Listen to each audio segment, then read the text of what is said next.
11th class business studies chapter चल रहा था। निजी सार्वजनिक भूमंडलीय उपक्रम, private public and global enterprises, part number 5।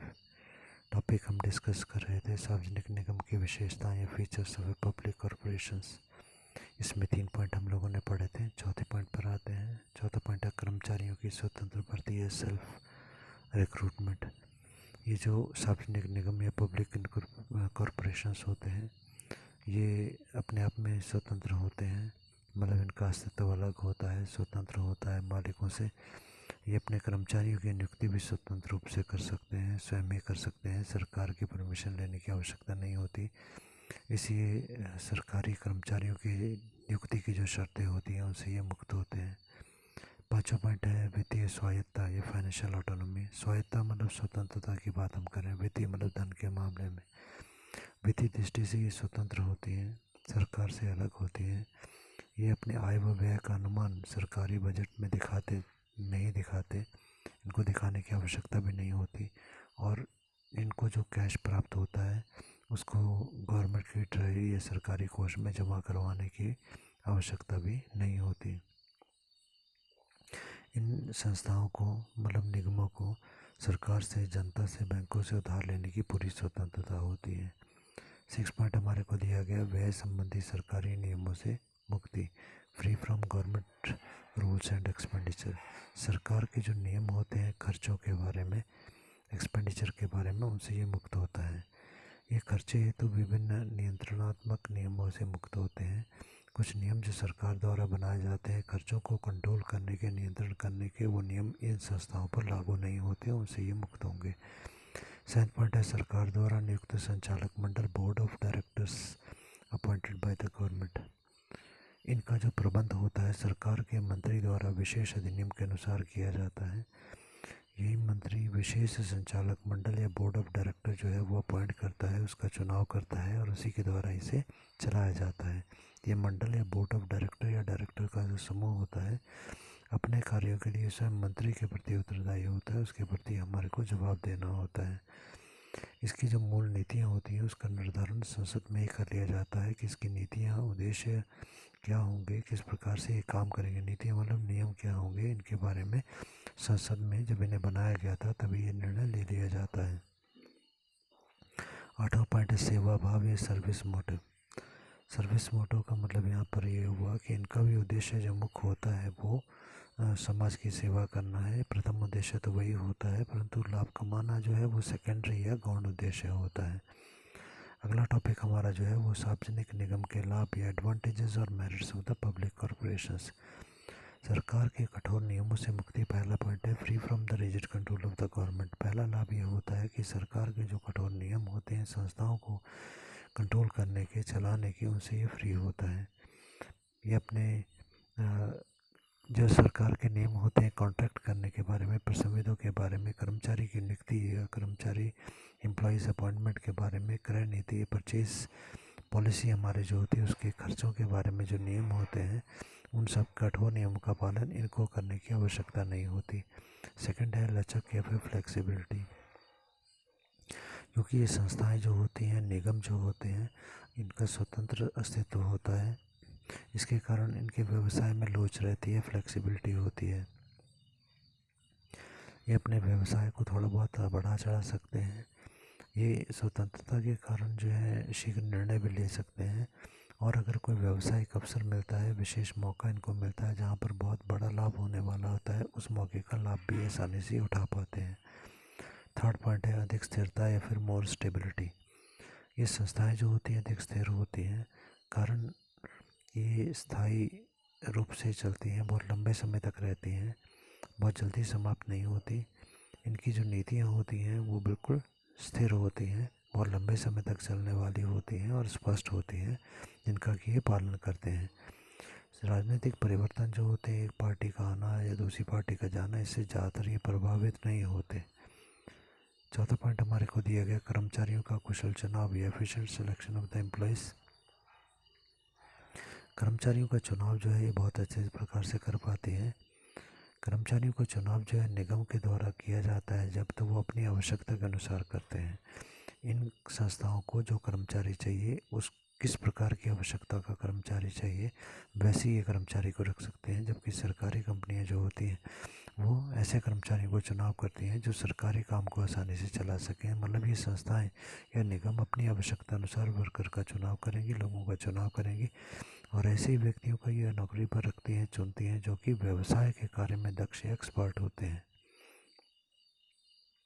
पाँचों पॉइंट है संसद के समक्ष उत्तरदायी होना, अकाउंटेबल टू द पार्लियामेंट।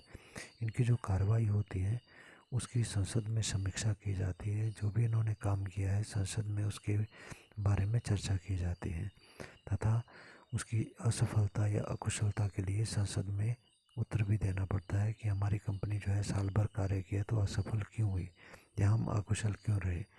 इसका प्रबंध जो संसद के प्रति जागरूक होता है, इसलिए क्योंकि हमारे को जवाब देना होगा, इसलिए हमारे प्रबंधक जो हैं बहुत सचेत होते हैं कि हम कोई भी ऐसा कार्य नहीं करें जिससे कि संसद के सामने हमारे को जवाब देने में कठिनाई आए।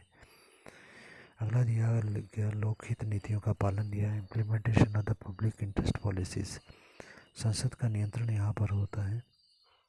दूसरा, मंत्रिमंडल के निरीक्षण के कारण मंत्रिमंडल जो है लगातार इस प्रकार के जो निगम होते हैं उनका निरीक्षण मतलब उसको चेक करता रहता है। ये निगम उन्हीं सामाजिक या आर्थिक नीतियों का पालन करते हैं जो सामान्यतः लोकहित में होती हैं, लोकहित में लाभदायक होती हैं, जिससे कि सामान्य जनता को लाभ होने वाला होता है। नेक्स्ट टॉपिक पर आते हैं, सार्वजनिक नियमों के दोष या फिर सीमाएं या फिर disadvantages limitations of the public corporation. सीमाओं में पहला पॉइंट आता है वित्तीय स्वतंत्रता का दुरुपयोग या फिर misuse of the financial autonomy. कुछ निगम जो है सरकार की संवैधानिक या वैधानिक जो मर्यादाएं होती हैं उसकी अवहेलना करते हैं। वैधानिक मतलब कानूनी मर्यादाएं मतलब जो नियम होते हैं उसका पालन अवहेलना करना होता है, पालन ना करना। ये पालन नहीं करते, जनता से अंधाधुंध ऋण जो है वो लेना शुरू कर देते हैं। जितनी आवश्यकता है उतना जितना मर्जी ऋण ले लो और बजट के नियमों का भी ये पालन नहीं करते। सेकंड पॉइंट है लोक उत्तरदायित्व में कमी, lack in the public responsibility. इनकी ये स्वतंत्र होते हैं अपने आप में, इनका पृथक अस्तित्व होता है सरकार से। इनको लोक उत्तरदायित्व से ये मुक्त कर देता है क्योंकि इनको ज़्यादा स्वतंत्रता है, अपने आप में ये सरकार से अलग है। इसलिए लोगों के प्रति जो हमारी जिम्मेवारियां हैं, समाज के प्रति जो हमारी जिम्मेवारियां हैं उसका पालन हम सही प्रकार से नहीं करते। कई बार तो हम सरकार की नीतियों नियमों की भी उपेक्षा करने लगते हैं, मतलब उसका भी उल्लंघन करने लगते हैं। तीसरा पॉइंट है कठोर अधिनियम या रिजिड लॉस। इन नियमों के अधिकार या कार्यों में परिवर्तन के लिए उनको शासित करने वाले अधिनियमों में परिवर्तन करने पड़ते हैं। इनको अपने अधिकार और कार्यों में परिवर्तन अगर कुछ करना चाहते हैं तो शासित करने वाले अधिनियम में परिवर्तन करना पड़ता है। मतलब जो अधिनियम संसद में पास किए गए थे उनमें परिवर्तन करना है, तभी हम अपने कार्यों में और अधिकारों में परिवर्तन कर पाएंगे और ये कार्य बहुत ही कठिन होता है। उन बनाए गए कठोर नियमों का पालन हमारे को करना ही पड़ता है। चौथा पॉइंट है कुशलता में बाधा या हर्डल इनएफिशिएंसी। अधिनियम जिसके द्वारा किसकी स्थापना की गई थी उसमें जो लिखित नियम है संसदीय या मंत्रियों के नियंत्रण के कारण, यहाँ पर काफ़ी नियंत्रण इनका होता है, इसके कारण निगम की प्रगति और कुशलता जो है वो कम हो जाती है। इस प्रकार की कंपनी ज़्यादा प्रगति नहीं कर पाती, ज़्यादा कुशलता से कार्य नहीं कर पाती क्योंकि यहाँ पर लाल फीताशाही में फंसे होते हैं। लाल फीताशाही का मतलब है रेड टेपिज्म। इसका मतलब बहुत ज़्यादा कानूनी कार्रवाई, कागजी कार्रवाइयाँ बहुत हमको करनी होती हैं परमिशन लेने के लिए, इसलिए हम ज़्यादा प्रगति नहीं कर पाते और हमारी अधिक बंधन होने के कारण कुशलता भी हमारी कम रह जाती है। पाँचों पॉइंट है व्यावसायिक स्वतंत्रता एवं लोच की कमी, lack of flexibility in the business independence. Business में स्वतंत्रता और लोच जो है वो कम होती है। इन नियमों को व्यावसायिक स्वतंत्रता लोच का लाभ नाम मात्र के लिए होता है। हम कहते हैं कि इनको लाभ है परंतु ज़्यादातर नहीं हो पाता क्योंकि व्यवहार में प्रैक्टिकली होता ये है कि मंत्री या फिर सरकारी ऑफिसर या राजनीतिक जो पार्टियां होती हैं वो अपने हित के लिए, अपने लाभ के लिए इन कंपनियों को कैसे चलाना है उसमें हस्तक्षेप या इंटरफेरेंस करती रहती हैं। अपने लाभ के लिए अलग अलग नियम बनाकर इनको उसी तरह से चलाती हैं। 6 पॉइंट है कार्यशीलता की कमी, लैक ऑफ एफिशिएंसी। कार्यशीलता की कमी का मतलब यहाँ पर ये हुआ कि इस निगम या कंपनी जो है इसके जो संचालक मंडल होता है, डायरेक्टर्स जो हमारे होते हैं, उनका निगम के लाभ से कोई निजी संबंध नहीं होता। निर्णय का स्वतंत्र अधिकार इनको होता है, क्योंकि जब कोई संस्था को लाभ हो रहा है तो डायरेक्टर्स को उससे लाभ डायरेक्टली नहीं होता, लाभ इनमें नहीं मिलता, और निर्णय का भी स्वतंत्र अधिकार होता है। ऐसा होने के कारण निगम की जो है कार्य क्षमता घट जाती है, कारण कि डायरेक्टर विशेष रुचि नहीं लेते। उनको मालूम है कि लाभ होगा तो वो सरकार के पास चला जाएगा, हमें कुछ मिलेगा नहीं, इसी ज़्यादा हम मेहनत क्यों करें, तो उनकी काम करने की क्षमता घट जाती है। जो यहाँ पर संचालक मंडल है, बोर्ड ऑफ डायरेक्टर जो होता है, वो भी अपनी शक्तियों का दुरुपयोग अपने निजी लाभ के लिए करने लगता है। और सार्वजनिक उद्देश्य उपक्रम जो हमने बनाया था, सार्वजनिक उपक्रम, उसका उद्देश्य ही समाप्त हो जाता है, और उद्देश्य था समाज की भलाई करना। तो यहाँ पर जो प्रबंधक वर्ग होता है, संचालक मंडल होते हैं, वो अपने लाभ के लिए कार्य करने लगते हैं। 7 पॉइंट है प्रतियोगिता का डर नहीं, no fear of the competition. क्योंकि इन निगमों को प्राइवेट कंपनियों से प्रतियोगिता का कोई डर नहीं होता। दूसरी बात है कि इसके जो संचालक मंडल होता है, बोर्ड ऑफ डायरेक्टर होते हैं, वो भी वेतन प्राप्त कर्मचारी होते हैं, उनको तनख्वाह मिलनी है चाहे कंपनी को लाभ हो या हानि। इसलिए इनकी काम करने की क्षमता जो है वो धीरे धीरे घटने लगती है, और संस्थाओं को कई बार हानि होने लगती है। और जब ये संस्था को हानि होती है तो सरकार सहायता देकर उस हानि को पूरा कर देती है। अगला पॉइंट हमारा आता है जिसे हम कहेंगे लाल फीताशाही या रेटिपिज्म।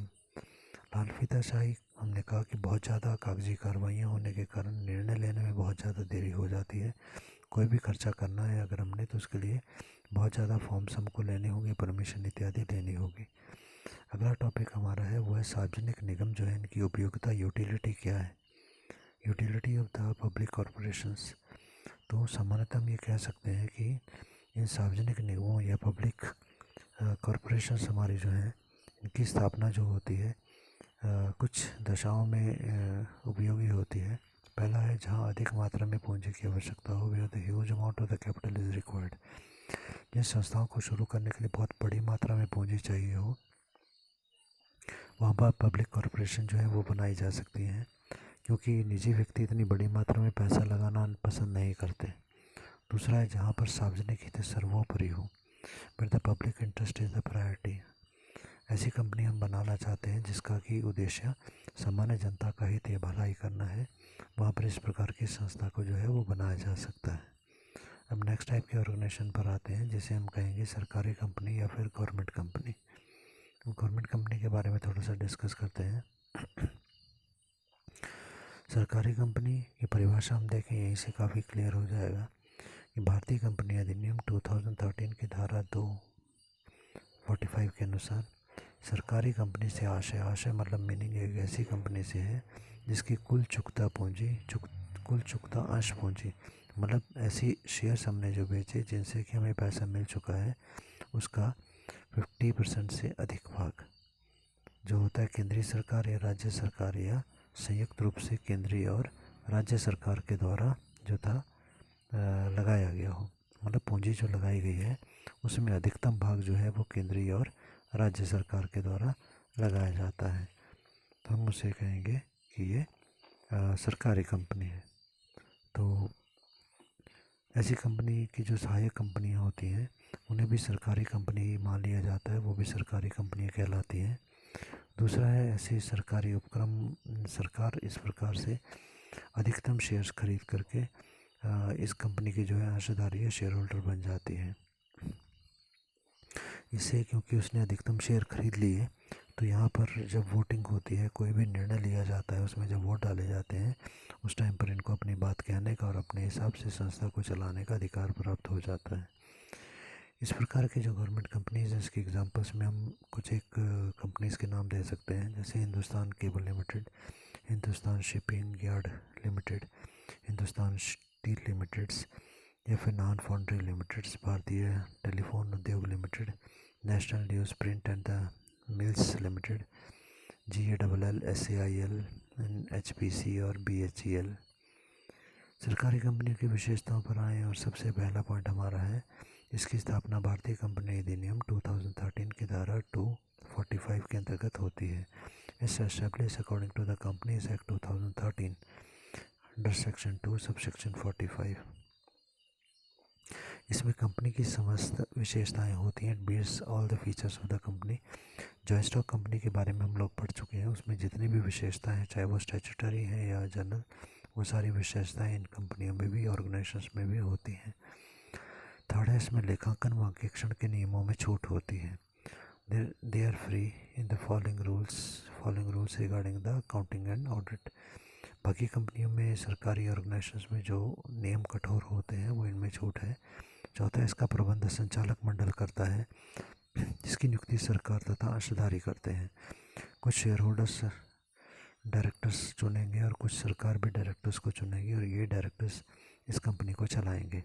पाँचों पॉइंट है, इसकी चुकता अंश पूंजी का न्यूनतम 51% पूंजी सरकार के पास होती है, मतलब अधिकतम 50% से ऊपर जो हो गया तो वो अधिकतम पूंजी कहलाएगी। It's minimum paid up share capital of more than 51% in held by the government. 6 point है, इन्हें अपनी वार्षिक रिपोर्ट संसद या विधानसभा के समक्ष प्रस्तुत करनी होती है। वार्षिक रिपोर्ट का मतलब है साल भर में इन्होंने जो भी कुछ किया है, फाइनल अकाउंट्स की कॉपी जो होगी वो संसद या विधानसभा के सामने रखनी होगी कि वर्ष भर में हमको इतना लाभ हुआ है या इतनी हानि हुई है। They have to present their annual reports in the front of the parliament and the state legislative assembly. 7 point है, इनके प्रशासनिक स्वतंत्रता होती है। प्रशासनिक मतलब अपनी मर्जी से संस्था को चलाने का अधिकार, तो ये स्वतंत्रता होती है। ये अपने आंतरिक व्यवस्था संबंधी नियम स्वयं बना सकते हैं। आंतरिक व्यवस्था मतलब कंपनी के अंदर के जो नियम होंगे संस्था को चलाने के, वो नियम ये खुद बना सकते हैं। They have administrative freedom, hence they can frame the rules regarding their internal working. 8वां पॉइंट है, इनका पृथक वैधानिक अस्तित्व होता है। ये सरकार से अलग होती हैं। ये अपनी संपत्ति, अपने नाम से संपत्ति रख सकती हैं।